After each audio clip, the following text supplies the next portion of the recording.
Welcome to Eat, Sleep, Wine, Repeat, a podcast for all you wine lovers who, if you're like me, just cannot get enough of the good stuff.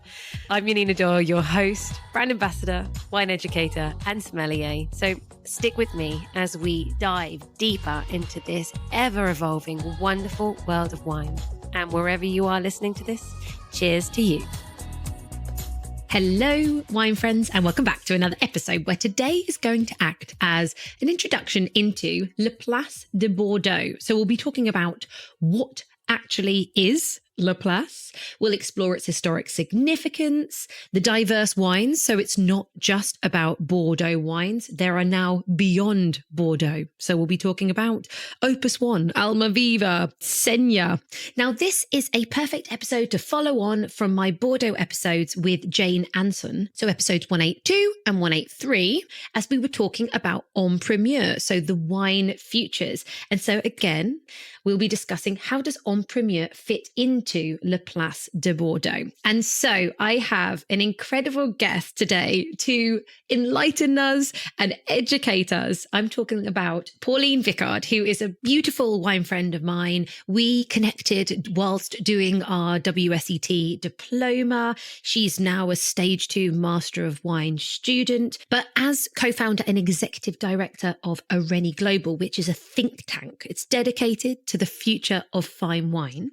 And they have a podcast. Now, there is a 7-episode series on, surprise, surprise, La Place de Bordeaux. And so this is hopefully going to wet your whistle. Well, maybe, sadly not. We're talking about more of a distribution system than the wines themselves. But they really break down this system in absolute depth. And they're talking to knowledgeable people in the industry. They're talking with Ornellaia, Opus One.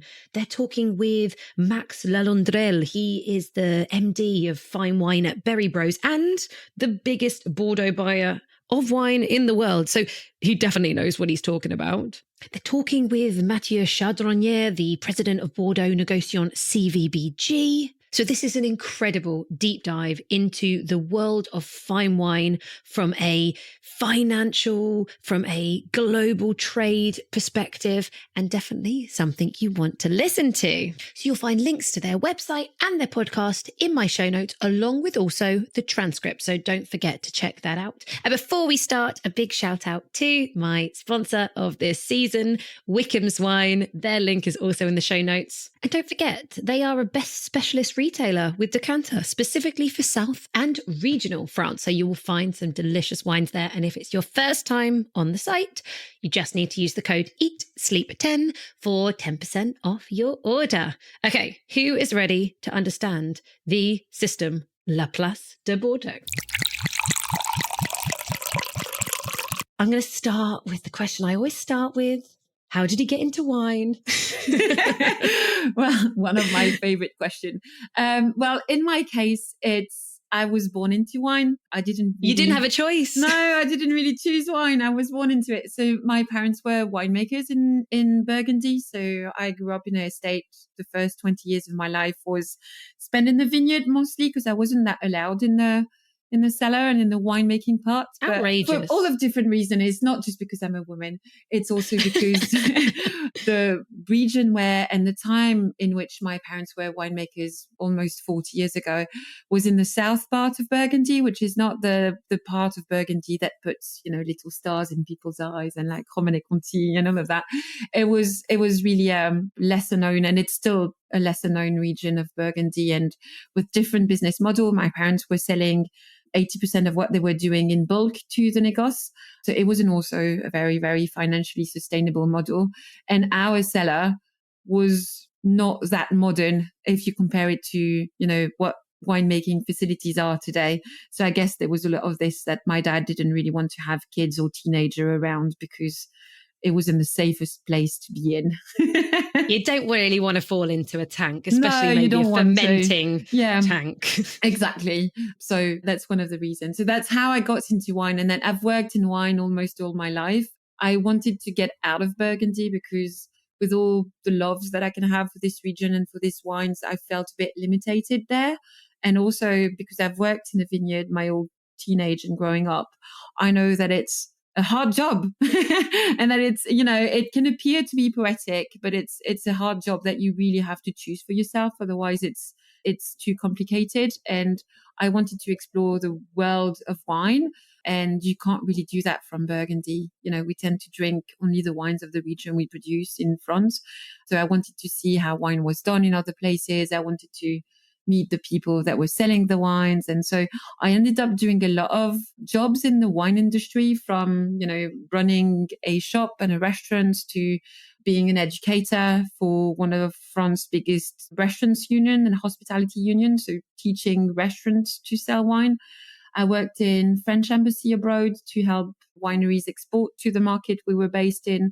And then I did a lot of market research in wines as well. So I've always worked in wine, and my first career goal was to be able to sell wine abroad and to sell French wine abroad. I ended up doing something different, but that was the goal. Life takes you in all different types of directions. But right now, you are very much focused on fine wine and transmitting the message and keeping it alive, are you not? Tell everybody listening what you're doing now. So now I run, again, something a bit different, but very much linked to some of my past, is I run Areni Global, which is a think tank dedicated to fine wines. So basically, our job is to look at how the world is changing and how those big change in terms of geopolitics, tech, societal change, environmental change, of course, how they impact both the production and the distribution of fine wine and the consumption of fine wine as well.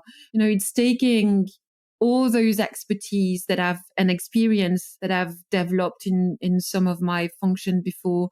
I've been a witness to a lot of change in the industry and to people not being able to adapt to change. The first one being my parents, because they're not winemaker anymore. They couldn't adapt to some of those changes. And so taking those experiences, those expertise, that capacity that I have, that I think I like asking questions, just like you. I love asking questions. Oh my God, yes. It's kind of a perfect job for me, because my job is actually to come up with intelligent question and then to bring together experts that sit both within the fine wine value chain, but also outside of the fine wine value chain, working with people in geopolitics, tech, investment, sociology, anthropology, and ask them questions that hopefully, when we analyze all those answers, give us a bit of guidance in terms of what wineries and the trade could be doing in order to adapt and thrive in the future. But it's brilliant. Like, we'll go out for dinner and I like to think of myself as a wine geek, but then I'll be like, Pauline, don't you think this wine is fruity? And you'll be like, yes, but what kind of consumer would appreciate this wine? What segment of the industry? And then I'm like, oh, I don't know. Yeah. So actually, well, that's the MW program, thing that's held the MW. Well, thinking. What could I say? About wine. I only hope. See, now you're the one that's asking the intelligent questions most of the time. So now there's the pressures on for me to ask you the intelligent questions. So, and I will judge you based on the quality of your questions. No pressure. No, okay, so you're talking about how fine wine can continue, how it can evolve. And so actually the whole point of this episode, we wanted to touch on Place de Bordeaux, which is a system that dates back to the 17th century, is still going, is entirely misunderstood by so many in the industry and not in the industry. So tell me why you said to me, let's choose this as a theme. So what is so interesting for you about Place de Bordeaux, first of all? So the first thing that it's interesting for me in the Place de Bordeaux is that it's complex and it's influential, and anything that is complex and yet has a lot of influence on a given sector is worth exploring and is worth, explaining. And, in the world of wine, you and I, we've talked about this before, but we do like talking and teaching and learning about wine itself. Like, we like being better at wine tasting and recognizing regions and knowing about grape varieties. But topics like logistics and supply chain and financial sustainability and all of this, they are less poetic. We tend to spend less time learning about how a bottle of wine goes to point A to point B. It's a little dry, pun intended. But but in our, competitive markets and also highly regulated markets like trading wine internationally, it's a nightmare admin-wise. All of those topics, they are crucial to understand. And of course, La Place de Bordeaux is by no means the only way that one can distribute fine wine today, but there's a lot of change and there's a lot of mutation happening within the system of La Place de Bordeaux, which is, even if they tend to say otherwise, but it's still, if not opaque, very poorly understood by the trade, not even talking about the consumers, but just about us dealing with wine every day. But the changes that are happening at the moment are really interesting to study because they give us a good indication of what's happening in fine wine in general. And also, there's more and more wineries wanting to play in the fine wine category. It's no surprise, that's where the money is supposed to be. And, premiumization and people buying less but spending more, that kind of thing. But you don't distribute fine wine the same way that they distribute other wines. And it's really important to understand how a system works and how the mechanism of La Place works. So we should touch on that. So for me, again, being in the wine industry for a decade and a half or whatever it is now, I very much understand La Place de Bordeaux. The typical thing is 3 tiers. Chateau sells to courtiers, which are basically brokers. And they then, in effect, they help with the sale to the négociants, which are the wine merchants. But that's where I think when people start listening, courtiers, négociants, and then they're buying wine from some online retailer and they're thinking, how does that work? So can you explain in your wonderful way to describe, no, but a much more detailed way, what is La Place de Bordeaux? Because it isn't a place, and what is its functionality? So La Place de Bordeaux is a distribution platform, if you want, in a simple term. It's a triptych, and you've quoted them all, which is the chateau, the courtiers, and the négociants. And it's a distribution system that helps demand meet supply, basically. And that works in like little hubs where you have loads and loads and loads of chateaus, because it's important to understand straight away that La Place de Bordeaux doesn't just deal with fine wine. I think the number is something like 75% of the wines produced in Bordeaux go through La Place. So even your Entre deux Mers, a lot of wines that you will find at €5 in a French supermarket will have gone through La Place de Bordeaux. And of course, there's slightly different actors that do play with fine wine and do play with other, €3 kind of bottle of wine. But it works like hubs, right? You have a multitude of chateaus and production players in Bordeaux, if you include the cooperatives that also sell through La Place. And so you've got all of that production that needs to be connected with all those points of consumption that are either in France or abroad, right? And so it works in steps. So the chateau, the producers will go to a courtier that will be the first point of connection, the courtier being the first filter, connecting them to the right négociant. And then the négociant is the only one that actually looks outside of the place and then will connect the wines that he has acquired through the courtier through another network, which is the network of importers, distributors, retailers, supermarkets, depending on how the markets are structured in terms of distribution. Yeah, no, I think that's the question. I think very often it is the courtiers. Yeah. Why do we need a broker? Why do they get paid? And my understanding is simply because actually there is what you've just described, so many chateaus and cooperatives, and some might be going to a supermarket eventually, and some might be going into somebody's cellar. So the courtiers are the people that actually have that inside knowledge saying, look, everyone on the place has a specific knowledge. And that's the thing, is because there's so many actors. Usually, if you want to get all the pieces of the puzzle, you have to talk about, you have to go through all the 3 steps to get all the pieces together. But first of all, if I just make, because I know we've got UK listeners, a courtier is not exactly a broker, it cannot be like broker in the UK language doesn't mean the same thing as courtier in the French language, because the difference being that courtier is a highly regulated profession in France. And so they go through not everyone can be a courtier. You've got to go through different exams that you've got to pass. And then you also are a witness in front of the law. So when you are courtier assermenté, because there are different kinds of courtier, and I'm trying to summarize, because we've done one of the episodes goes really in depth about this, and I'm trying to summarize in 5 minutes something that will take me usually a bit more time. There's different kind of courtier, and one of their roles is also to make sure that contracts are respected between the chateaux and the négociants, which is not exactly the case of like, for example, what a fine wine broker would do in the UK. They don't have that legal framework that goes with it, that goes around it. But they still have the same job of helping supply meet demand. And you're totally right. And why we needed courtier 100, even 50 years ago when communication wasn't that easy, or even 100 years ago when you didn't have car and Pauillac was so far away from Bordeaux in terms of transportation, because the négociants were based in Bordeaux and the chateaux were based in the Médoc. So that's sometimes 80 kilometers. So just imagine when you had to ride a horse to get there. But there were, centralizing information. And that's really what courtiers do, is that they centralize information on chateaux, they centralize information on négociants, and they try to be a bridge between those two worlds. And today, I guess, sometimes some people will question those roles because négociants and chateaux end up talking to each other quite a lot directly.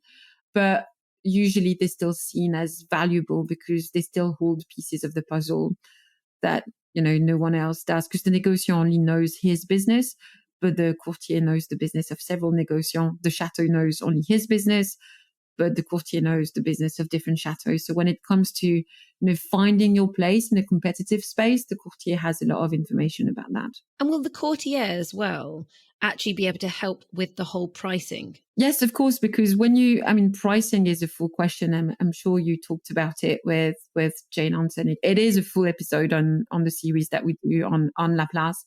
But to price your wine right, and that's not just on the Place, it's the job of every fine winemaker today, or to some extent to every wine producer, to price your wine right, you have to have access to a lot of information today.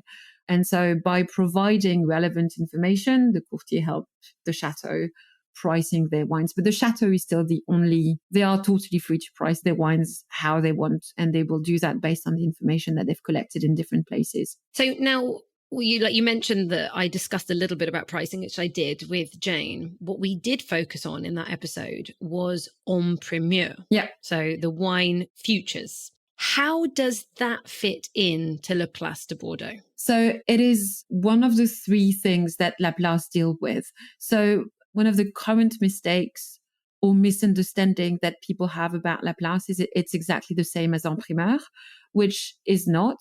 First, because again, some of the wines that are traded by La Place are not fine wine, and usually the En Primeur system today is mostly geared towards, fine wine. There's only a limited amount of wine that goes through the En Primeur system, and they are normally the top of the pyramid. So that's one of the first things. La Place is not the same thing as the En Primeur system, but the En Primeur system is a bit part of the business which is done by La Place, if that makes sense. So La Place is going to put into market En Primeur wines, which are wine futures, as you said. So that's what we went through. That is still going on, actually. The campaign is not finished exactly at that time at which we are speaking, where the 2023 wines are being released. So tasted by the press, tasted by the trade, and then the chateau give a price, and then négociants buy or don't buy the wine, and then sell or don't sell to importers and distributors based on the price and the quality of the vintage. But the wines will be received only in 2 years. And hopefully in 2 years, the value of the wine will have increased, and the people that bought it 2 years previous will be able to see a value increase in the wines in those 2 years. And one of the issues of the En Primeur system at the moment is that price increase is not guaranteed anymore. That's one of the problems. But then the Place also deals with older vintages, so nothing like what we call livrables, so wines that are already in bottles, so that don't go through the En Primeur system, that are released when the wines are in bottle and are ready to ship to the consumers, with older vintages as well. So either that the chateau release 10 years later, or either because the négociants of La Place, trade wines with each other they stockpile on a vintage and then they will sell to another negociant, and then the negociant will find a market for those wines and things like that. And the third part, which has nothing to do with En Primeur, that Laplace is doing more and more of, is the beyond Bordeaux wines.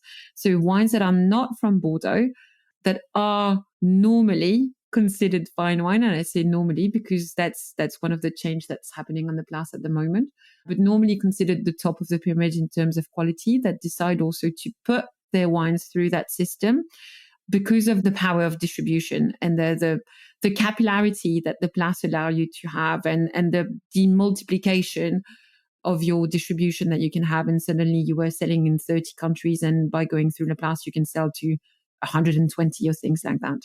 And that has nothing to do with En Primeur as well. So does it answer your question? It totally answers the question. And in fact, I guess really my next question, which I think you've already answered, is, why would people want to sell through Laplace? And really, for me, it is that global reach rather than maybe, lots of Napa Valley wines are now in Laplace, but maybe like 80%, 90% of their wines they sell in America. Great. But then that other 10%, it can only go a little bit here, a little bit there. Whereas you've basically instantly got 100 sales force in La Place de Bordeaux that can go to all over Asia and all over other countries around the world and distribute. That does all the admin work for you. So that does the compliance work for you, the checking the label requirement in countries, doing all the tax and VAT and, all of this that people tend to underestimate how heavy that can be sometimes. And also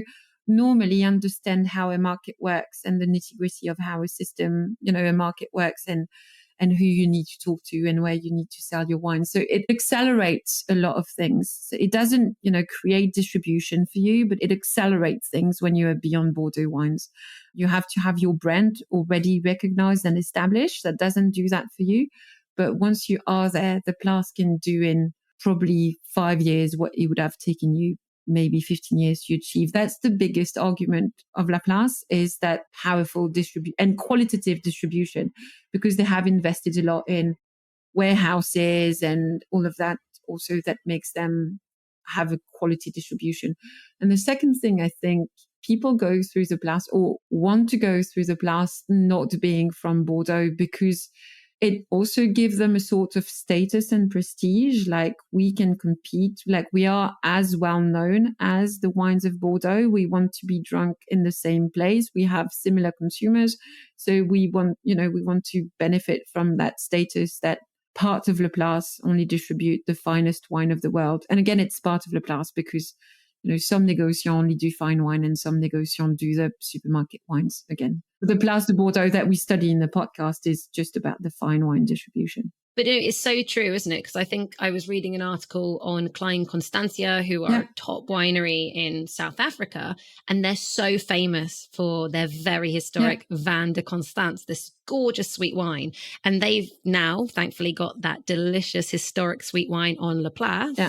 But they said, and I remember reading the article and it was brilliant. And they said, we have our still wines, we have our more wines that might be in the supermarket, but we want them on very different routes. So the premium historic wine goes through La Place, everything else we do separately. And the same way they said, this is a perfect description, they said that the same owner owns Ferrari, owns Fiat. Yeah. I didn't know that. Yeah. And at the end of the day, the way they will sell Fiats will be very different to how they sell Ferraris, right? Which can sometimes be a plus and a minus, because you touch something important, is that usually in the beyond Bordeaux wines, it's quite common that not all the wines are distributed through the Place. It might just be the top wines that go through the Place. And so some distributors might see that as an issue, because then it means that the money that you would have made on the top wines can also help you develop the rest of the range, and that suddenly you don't have access to that money. And so then as a distributor, you can't develop the rest of the range, or, things like this. It's the Beyond Bordeaux wines is a fascinating episode. It's episode number 4. And it's one of my favorite, because also you get to speak with people from all around the world and get the perspective on something that was until quite recently a very French organization, and the culture has changed as well. So that's fascinating. Everybody listening, I can highly advise you listen to these episodes. I've listened to the episodes, not the Beyond Bordeaux, because you literally just released it from when we were recording a week ago. And I'm like, oh, damn it. If only I'd listened to that, I could steal some of that. But the point is, everybody listening, that this is a very different podcast still. Consider this the introduction that hopefully gets you excited to go across. And I, in the show notes, will put the links so you can go and listen to these episodes. But for anybody searching, because we've mentioned your podcast where you've got very specific episodes on Place de Bordeaux, what should they search? They should search Areni Global and then it will come up. Yeah, inside Place de Bordeaux, where they can go. So all the podcasts are on the website. So you can go on areni.global and then you can, browse by format, because we do loads of different analysis. We do articles, we do publications. There's videos of some of the webinars we've done before.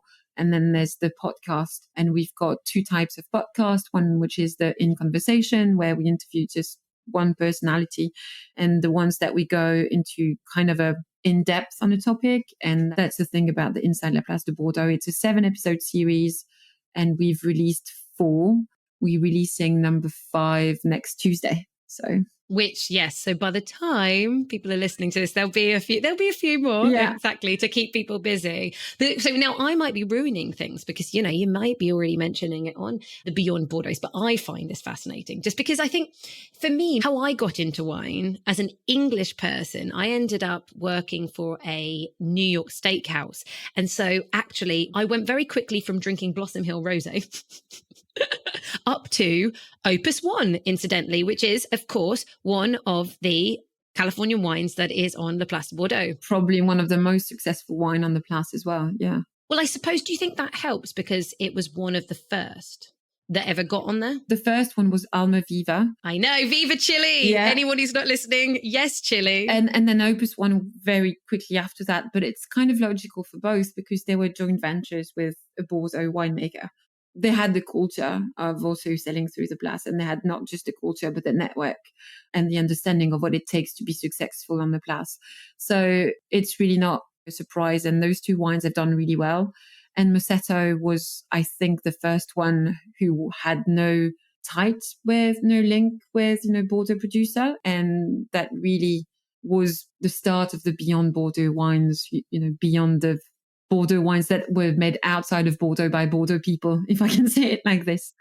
But yeah, it's really interesting, that movement, because it's something that the Place has accelerated. I think it would have arrived anyway, but the Place accelerated the transition. Like fine wine has become today a sort of a transnational category, right? And people in the fine wine category have more in common in terms of how they perceive themselves, in terms of how they think about distribution, in terms of the consumers that they want to engage with. They have, Seña and Almaviva have more in common with Mouton Rothschild or Latour or Lafitte than they do have with other wines, down their own lane. So it's an interesting movement of, seeing those citizens without countries in some ways. Citizens of nowhere. I think that's what Theresa May deemed, some of the elites that we've got now and that live in different countries and have a nationality at first, but don't really care about their nationality because they can live everywhere abroad. I think it's quite similar with fine wine. It's an interesting development of that category that has a lot of implications, but you have to listen to the podcast to learn about all of them. Exactly. Everyone go. But no, I totally agree. It's like you mentioned Seña, and it's like, this is a Bordeaux blend, and they've proven, I always love this because obviously Chilean wine, it makes me feel, for anybody who knows, I used to look after a Chilean winery. So for me, it was always that fight that Chilean wine does not have to just be £5 a bottle. These are really super premium wines. And I always used to tell the story about the Berlin tasting in 2004, where Eduardo Chadwick believed in these wines so strongly that he got Steven Spurrier involved, who had done the Judgment of Paris many, many years ago, to do this one. And was it I think Viñedos Chadwick. Beat Lafitte, beat Mouton Rothschild and Salaya and a few other. There wasn't that. And what's interesting is that I've talked to Eduardo about that. I hope he's happy with me to share that. But there wasn't that many Négociants interested in his wine first, when he wanted to go through La Place. And And now every négociant wants to have Beyond Bordeaux wines in their portfolio. And that's the second thing, which is interesting, because over the last 2 years, and it's quite recent, the number of Beyond Bordeaux wines have exploded. And if you look at Jane Anson's report, and I know you had Jane on the podcast and she's fantastic and her report are fantastic, you can see that the recent change, the part of the Place that deals with fine wine, but that's the one we're talking about, they supposedly deals only with fine wine that are defined by being of top quality and already have a high level of desirability and reputation, which is what makes it interesting for négociants to sell them, because the wines are easier to sell because they already have desirability, reputation, and so they can accelerate, but they don't have to create. And it's funny because the new generation of Beyond Bordeaux wines, when you look at them, they're not well known. Like, you don't know, if you look at the Burgundies that are on La Place, it's not, the Rousseau or the DRC. It's just like producers I've never heard of, and from appellations that are not really famous either. So, it's not Nuit Saint-Georges, Gevrey Saint-Bertin, it's the Chorey-les-Beaunes and the Centenay, for example, which are not the most wow appellation in Burgundy, with all the love that I've got for them. I was just not expecting to find them on the Place.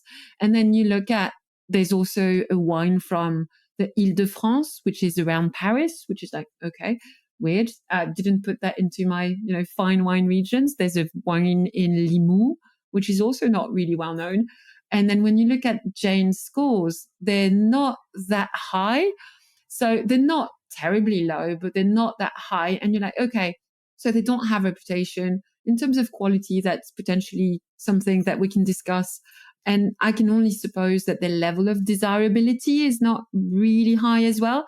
So you can really, really wonder what some of those négociants are doing, because it's counter definition. Like, if the Place is supposed to distribute only wine with high desirability and reputation, then I wonder what those wines are doing in there. That's a big question at the moment from everyone who's working with the Place de Bordeaux. So where do you think the future lies? Because obviously you just said that's a little bit about the quality is slightly questionable. But then I think there was a time when people said, you know what, there's a lot of people going direct to consumer. We don't need the middleman anymore. Like, it's all super old fashioned, this system, but here it continues. But now more Beyond Bordeaux is in there, which seems to be more exciting than ever. Do you think that's maybe actually what's steaming it ahead? So I've always been a big fan of the middleman. Anyone who has had to sell wines in different countries and see the weight of admin that it is and the complexity of those compliance rules and everything.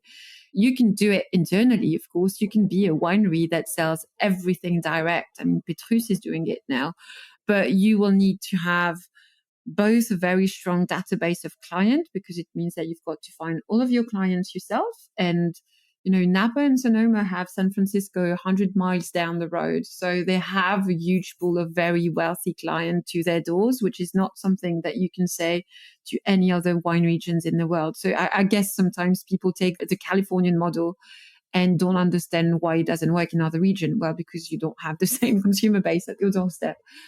So if you want to sell your wine internationally, the resources that it takes to do it on your own is really, really big. And I'm not convinced that the wines will end up cheaper if the winery was doing that directly, because of all the people they would have to pay and the infrastructure they would have to build for that. So having middleman is really something that can bring a lot of value to your winery, but it's how you work with your middleman. And it used to be that that's a huge change that has happened on the Place de Bordeaux. But if you look at it on all fine wine distribution or successful fine wine distribution, because chateaus or estates used to consider that their job was done when they had sold to the négociant. That was job done. And in other systems, not just in La Place, it was the same. When you had sold the wines to the importer, job done. I don't really care what happens to my bottles next, not my job. And what has changed recently is that even if wineries are not do not want to sell direct, they still want to have that direct engagement with the consumer. So they want to know who they are.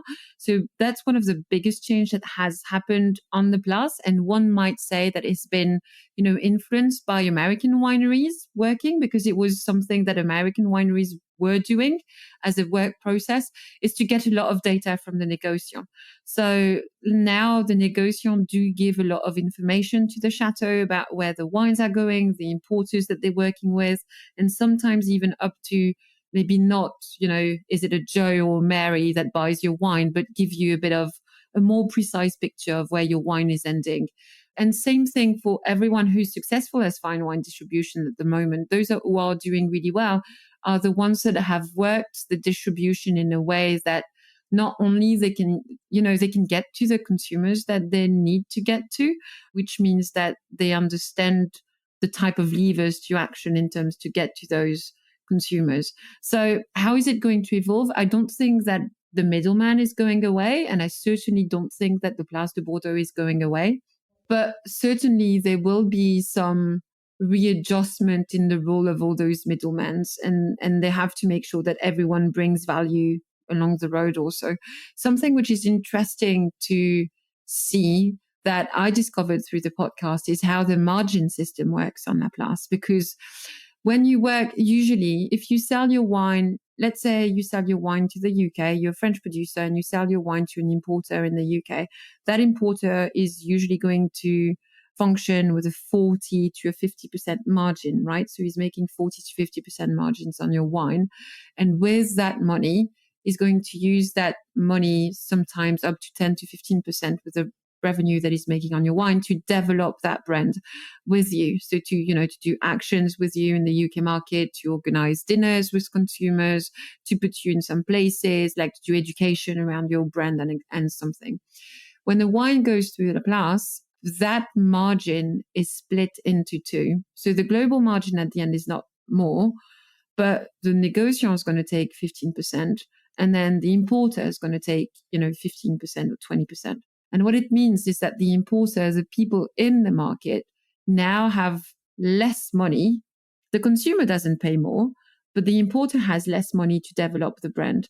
And the négociant's job is not to develop the brand, is to build distribution, is to give you access to market, not to build your image in front of your consumer, not to increase your reputation. And it increases your desirability because you sell less wine to more people. So then there's an impression of scarcity and you manage scarcity. But at the end of the day, your importer, your distributor has less money to develop your brands, which means that it's you, the winery, that has to do that job. And that's a huge change because some of the chateaux do that really, really well.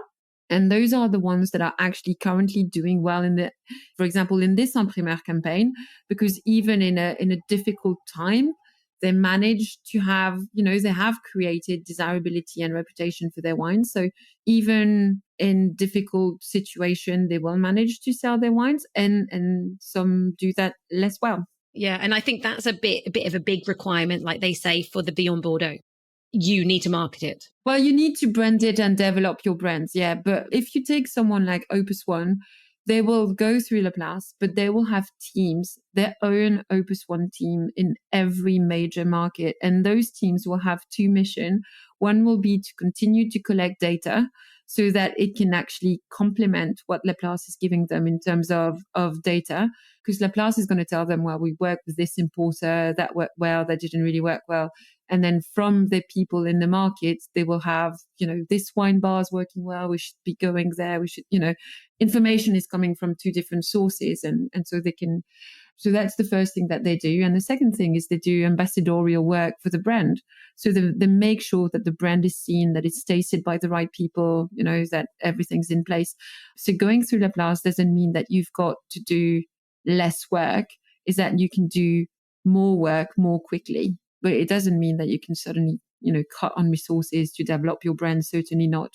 No time to take a holiday and just sunbathe and relax. Shame. And I think as well, I probably just to sum up this episode, I think one of the things that probably I also, have noticed, if I'm correct, is one of the other advantages of Le Place de Bordeaux is actually kind of traceability. You know, we talk about wine fraud, and that is, you know, a whole other episode in itself.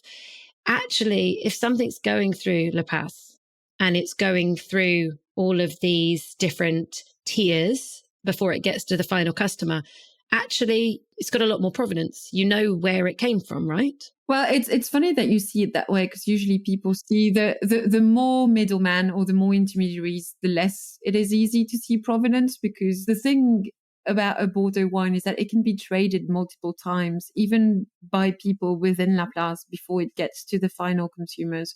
So tracking is not... Well, it's not fully transparent for sure. But, you know, when you talk about old vintages, for example, it's hard to know all the time where the wines has been stored and by whom. But I guess you're right in the fact that good négociants, and not all the négociants do their work at the same level of, they don't have the same level of expertise or quality, I suppose, it's like everyone, but good négociants will make sure that the wines that they sell are the right provenance and the right quality as well. Because the fine wine world is based on reputation, mostly reputation, and trust is really important. So you need to make sure that you deliver the best service. But yeah, good négociants have a lot in place, and they develop that in partnership with the chateaus about all the things that they could put on the bottle to make sure the wine is traceable, that it's not a copy or things like that. Honestly, it is actually genuinely a fascinating subject. It's amazing because, I mean, I'm a bit biased, but it's... It is such a small microcosm, La Place de Bordeaux, but when you look at it, it's actually touched base on everything which is going on at the moment to some extent on other parts of the wine world. And it's touched about culture and how people do business and the difference between how the French and the American do business, for example, or do you understand the notion of brands? It's a fascinating episode 5, about we don't understand brand the same way in France or in the US or in different markets. How do you build distribution? What does it take to, we kind of say that we might not have a lot of powerful brands in the wine world, but what does it take to build a powerful brand? What does it take to make money on wine? Like, we never talk about money and margins, but you have to understand how it works, because of course, when someone operates with 15% less budget that they used to, how are you going to make sure that they maintain, the visibility of your product? And what do you do with your money to develop? It's fascinating. Well, I think that hopefully we have piqued the interest of many. Yeah. I know from listening to the first 3 of your episodes, and I will continue to do so, that this really, it opens up its own can of worms where you start going, what? I had no idea. And one of the things also, and again, going back full circle to the beginning, that we've said, we love to learn about wines, like how they taste, where they come from, how they're made, which grape variety. And if you're crazy like me and, you go also, what filtration system and all those kind of things. But actually, we don't really spend a lot of time studying about distribution, or sometimes we only know the distribution and system in the market that we are on. But learning about distribution and margin is as fascinating as learning about grape variety and, extraction methods, because that's how the bottle that you spend so much time doing is actually ended up in your market and is priced in a way that so and so can access it and actually can try it and can, put money back in the system so that those wines can continue to be produced. And it's kind of a detective work of like, how is it working? What do I do next? And it's distribution is as fascinating as winemaking. Well, I hope some people listening also agree. So thank you. No, Pauline, honestly, you always get me now asking questions and and digging a little bit deeper. So there's so much to learn just in this little area. Everyone, as a reminder, in the show notes are all the links. Go and check out this podcast, because the episodes are going to keep you fascinated for quite a while. And if I can say, please feel free to subscribe to the newsletter on the website as well, because we send 2 newsletters a month and you can get access to the episode through that as well, but through all the other things that we do. Thank you so much. And I look forward to... Thank you so much for having me. No, I look forward to our next dinner where you challenge me more. Fine wine. When I have my fruity wine and you ask me more questions about it. So until next time, Pauline. Bye, Janina. See you later. Take care. Now, if you're wondering about some of the other Beyond Bordeaux wines available, I always leave my heart with South America. You already know about Seña and Almaviva of Chile, but let me take this moment to let you know of the others. Now, I'm a massive fan of Bodega Catena Zapata in Argentina. In fact, Laura Catena has been on the podcast. If you go to episode 111, we're talking about Malbec. And then specifically in episode 112, we are talking about the Adriana Vineyard, which is seen as a Grand Cru site in Argentina. And one of the wines on La Place de Bordeaux is the Adriana Vineyard Mundus Bacillus Terrae Malbec. I mean, I probably pronounced that terribly, but it's named after, it's so site specific, this bacteria that they discovered in this vineyard that hasn't been discovered anywhere else. Now, that's going to set you back about £230. They do have another wine in La Place called Nicolas Catena. This is a Bordeaux blend, about £80, named after Nicolas Catena himself, who was the man known for resurrecting Malbec and discovering how incredible it can be in extreme high altitude terroirs. Then the last South American wine that is on La Place de Bordeaux is from Uruguay, and it's the winery Garçon. I mean, this is an insane winery. Anybody who's in the Maldonado region, you need to check this out. It's very close to Punta del Este, which is this incredible seaside resort anyway. Apparently, I've heard, as the sun goes down, everyone stands with a glass of Albarino, which is their famous white there because of the granitic soils and Atlantic breezes. And as the sun sets, everyone claps. I love the romance of this. But getting back to Garçon, the specific wine is called Balastro. And that wine is going to cost you about £80. It is Tanit, which is the red grape variety of Uruguay, but there's also other Bordeaux varieties in there, and some Marcelin, which is a crossing between Cabernet Sauvignon and Grenache. And we talked about that in the other Bordeaux episode. That is starting to get some interest. But if you are ever in Uruguay, go check out this winery. They've been voted New World Winery of the Year by Wine Enthusiast 3 times. They've been in the world's best vineyards lineup. So delicious wines. And my gosh, the place looks insanely luxurious and is on my list to visit. Now I will leave you with a wine quote. And seeing as Seña was a wine created by Eduardo Chadwick from Erasmus and Robert Mondavi, who's the famous Napa Valley winemaker, I have a quote from Robert himself. And he said, "Wine to me is passion. It's family and friends. It's warmth of heart and generosity of spirit." So be passionate, be warm, be generous, enjoy your wines. If you're enjoying this podcast, don't forget to like it, share with your wine-loving friends, or leave a review, which makes the podcast more discoverable. Now, next week, we're talking natural wine and orange wines with the man that brought them here into the UK for the last 30 years. I'm talking about Doug Reck of Le Cave de Purraine. So I'll see you back here next Monday. Until then, wine friends, cheers to you.